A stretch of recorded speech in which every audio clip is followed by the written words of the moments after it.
Deux bis lundi à Kinshasa du procès de Vital Kamerhe et deux autres co-accusés poursuivis pour corruption et détournement de fonds dans le cadre des travaux de 100 jours d'urgence du chef de l'État Félix Tshisekedi. La justice les accuse d'avoir reçu notamment de pots de vin dans la passation de marché et détourné plus de 50 millions de dollars américains. À peine l'instruction entamée, l'audience a été renvoyée en 25 mai suite à une remise sollicitée par la défense. La société civile du territoire des Lubero s'est réjouie de la reddition du chef de guerre Sikuli Lafontaine qui a régné à mettre dans la région sud du territoire et l'appelle l'État à traquer d'autres miliciens qui continuent à tracasser les habitants dans plusieurs villages à leur imposant des taxes illégales. Ce jour ouvre une série des audiences publiques qui vont marquer une ère nouvelle dans l'histoire de notre justice. Une justice pour tous, mettant toutes les filles et fils du pays égaux devant la loi. Il s'agit d'un procès historique, celui qui s'est ouvert ce lundi 11 mai au tribunal des grandes instances de la Gombe à Kinshasa. Vital Kamerhe a amorcé sa comparution avec deux autres co-accusés, notamment Samir Jamal, un entrepreneur libanais, et Mouhi Mandole, le responsable du service d'import-export à la présidence de la République. Ils sont accusés de corruption et détournement des fonds dans différentes opérations engagées dans le cadre des travaux des 100 jours d'urgence du chef de l'État Félix Tshisekedi. L'audience du jour, retransmise sur la chaîne publique, a consisté à l'identification des prévenus et à la présentation de faits mis en leur charge. Vous répondez au nom de Kamerhe Lwakaningeni? Oui. Vous êtes de nationalité congolaise? Oui. Né à Bukavu le 4 mars 1959? Oui. À l'amorce de l'instruction de l'affaire, le ministre public a accusé Vital Kamerhe et ses deux co-accusés d'avoir détourné plus de 104 millions de dollars américains. Cela comprend 48 millions destinés à la construction de 1500 maisons préfabriquées. Ces faits sont prévus et punis par les articles 147 bis. Les co-accusés sont apparus sereins dans leur prise de parole. Vital Kamerhe a par exemple indiqué être dans l'obligation de dire la vérité, car reconnaît-il avoir agi sous autorisation de son chef. Ce programme est avant tout élaboré et il est approuvé par le chef de l'État lui-même. Avant sa mise en exécution, nous avons suivi le ministère public tout à l'heure nous dire la date du lancement de ce programme par le président de la République. C'est comme si aujourd'hui, parler du programme de 100 jours, c'est devenu assimilable à un crime, à un détournement. Je voudrais que cela sorte d'abord de tête des gens qui nous suivent. Oui, mais je n'en étais pas le seul superviseur.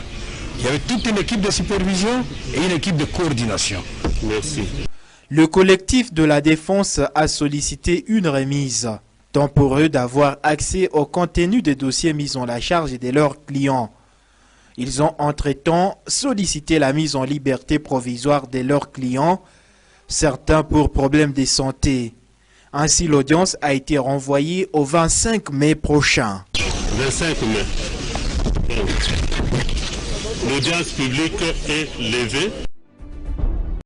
La société civile du territoire de Lubero salue la reddition il y a une semaine du chef milicien Sikuli Lafontaine, leader du groupe armé Union des Patriotes Congolais pour la Paix UPC. La milice de Lafontaine est réputée dans le sud du territoire de Lubero. Pour la société civile, cette reddition n'était pas importante pour la pacification et le développement des entités jadis occupées par cette milice. D'abord, il s'est rendu avec plus de 140 enfants, soldats qui ont quitté aussi les rangs des groupes armés, ce qui est une bonne chose. Et après, c'est Lafontaine, Sikuli Kakule, qui vient aussi de se rendre. Et nous passons qu'à notre niveau, ce sont des exemples éloquents qui peuvent motiver les autres leaders des groupes armés à prendre aussi le courage de quitter la brousse et de se démobiliser pour que la paix et la sécurité soient rétablies dans nos entités respectives. Si l'UPC décide de déposer les armes, il n'en est pas question pour d'autres milices Maïmaï.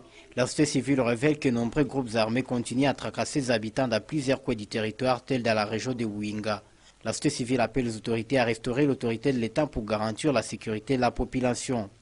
Partout là qu'il y a des positions des groupes armés, que ce soit dans les villages situés dans la partie sud-ouest du territoire de Lubero, à Kimaka, à Kateku, à Mboavignwa, à Pitakongo, à Bunyatenge, ou bien même que ce soit à l'est du territoire de Lubero comme à Vuyinga, Muhangi, Makoko, Musasa, Masumo et dans plusieurs villages environnants, le système de paiement des jetons continue, si bien que la population se trouve rassonnée par ces éléments des groupes armés. Chaque mois, l'on paye des jetons équivalents à 1000 francs et si on n'a pas ces jetons, on paye des amendes exorbitantes, des amendes forfaitaires. Et les mêmes éléments des groupes armés, il faut payer aussi des redevances coutumières auprès des paysans cultivateurs et qui ont commencé d'ailleurs à mesurer même des champs de manioc, des champs de café, des champs de cacao. Et j'en passe. Lubero est le territoire du Nord qui vous mise à mal par les groupes armés. Ils tracassent puis tuent des habitants dans plusieurs villages. Les présumés auteurs de l'enlèvement d'un élève de l'Institut Kambali il y a plusieurs semaines sont déjà aux arrêts. Le commandant ville de la PNC, le colonel Richard Mbambi Kingana, qui les a présentés à la presse ce lundi 11 mai à l'hôtel de ville, les accuse d'avoir kidnappé il y a 8 jours un enfant de 3 ans en commune de Boulenguera. Le commissaire supérieur principal appelle les familles à œuvrer pour la recherche de la sécurité en ville, car selon lui, certains criminels s'y cachent. Nous nous rappellerons que le 29 décembre, on a kidnappé un élève de Kambal, 6e année. Dernièrement, le 29 avril, ils ont encore kidnappé un enfant de 3 ans. Si les parents peuvent dénoncer leurs frères suspects, tout ça, ça va terminer. Les présumés kidnappeurs seront déférés devant leur juge naturel pour qu'ils répondent de leurs actes, a promis le responsable local de la police. Le maire de Butembo a procédé ce lundi 11 mai à la sensibilisation de vendeurs qui installent leurs marchandises le long des artères principales de la ville. C'est en vue d'une évacuation prochaine dont l'ultime objectif est de limiter le cas d'accident et laisser le libre passage aux usagers de cette voirie publique. Cette campagne concerne aussi les taximens ainsi que les agences de transport qui ont transformé la chaussée et le trottoir en parking. On doit respecter l'emprise de la chaussée. En principe, tout cet espace qui est là va de la fin de la chaussée jusqu'au bâtiment. Pourquoi? Ça doit être dégagé et libéré seulement parce que celui qui va acheter la marchandise dans le magasin doit avoir où parquer son véhicule avant d'accéder dans une boutique. Celui qui est tenancier de cette boutique, il a son véhicule. Il doit aussi aller et parquer devant son boutique, devant son magasin plutôt, sa boutique, avant et attendre les clients. Étant donné que c'est un espace public qui doit être aussi protégé, nous leur demandons d'évacuer ou de reculer, déjà au moins qu'on ait un espace où les véhicules de l'acheteur ou du commerçant, d'un client, pourra parquer. Les personnes concernées par cette campagne appellent le maire à intensifier les séances de sensibilisation avant de procéder à leur évacuation. Avec le message que notre maire de la ville vient de nous lancer, il vient à la salle le message, directement il fait l'exécution de dégager les gens qui sont dans l'artère. Alors notre souhait c'est quoi? Nous voulons qu'au moins le maire, pour que les gens comprennent bien cette sensibilisation, il faut qu'il se donne corps et âme pour sensibiliser au moins toute la ville. Parce que la ville de Butembo est devenue tellement peuplée compte tenu de sa densité. Plusieurs fois évacués de la voirie publique, ceux qui y vendent ou organisent des activités commerciales y reviennent souvent. Biassa, c'est une entité périphérique située en commune de Vulamba. Ici, des têtes d'érosion menacent ces ponts qui relient la ville de Butembo au groupement Malio. Bien que les passages y soient encore effectifs, les pires semblent se dessiner si rien n'est fait, car cette érosion a déjà créé plus d'un incident sur cet endroit. À l'occurrence, cette maison déjà détruite, aussi une partie du marché de Biassa rongée. Une situation qui inquiète plus d'un habitant qui traverse ces ponts de Biassa. Ils en appellent à la rescousse des autorités urbaines. Ça peut détériorer l'environnement et faire disparaître la route menant à Butuhe. Je demande aux autorités de réhabiliter cette route. Ça fait longtemps que cette érosion existe. Plusieurs personnes sont déjà tombées sous ces ponts. Les eaux continuent malheureusement de s'affausser dans les ponts et nous ne savons pas s'il pourra résister. En gros, les incidents d'ici ne sont pas précisément connus. L'érosion a déjà démoli cette maison sous l'œil de l'État. À la commune de Vulamba, les autorités sont conscientes du danger, mais elles disent aujourd'hui être incapables d'arrêter ces têtes d'érosion faute des moyens. C'est un problème qui nous agace trop parce que au niveau de la municipalité, la commune, en tout cas, je ne pas honte de dire que nous n'avons pas de moyens.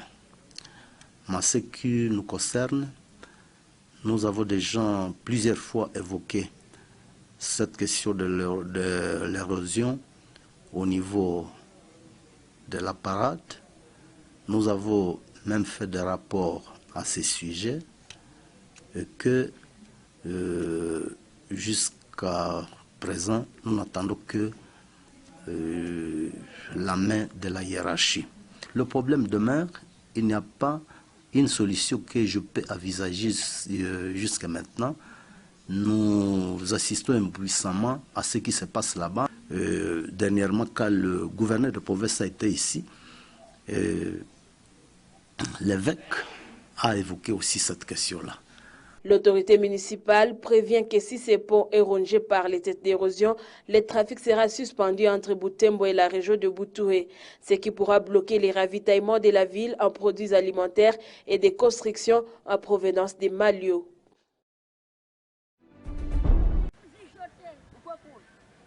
Les initiatives ne cessent de se multiplier au sein de la jeunesse de Butembo pour essayer d'atténuer la souffrance des enfants orphelins.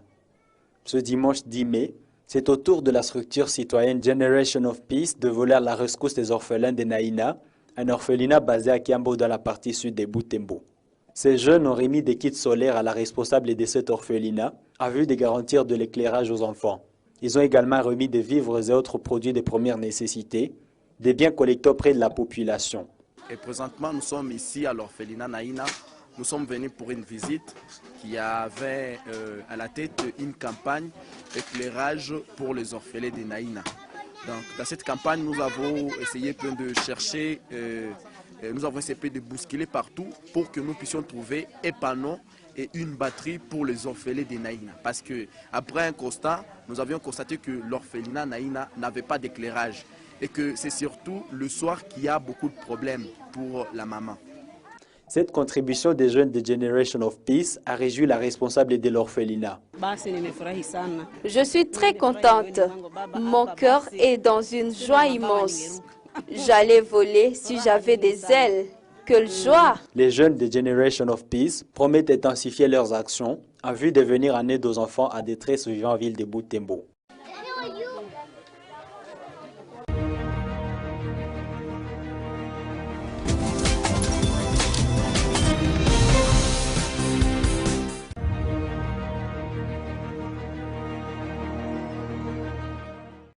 Chaque semaine, nous recevons pour vous les acteurs pour débattre de questions qui font l'œil de l'actualité dans les domaines politiques.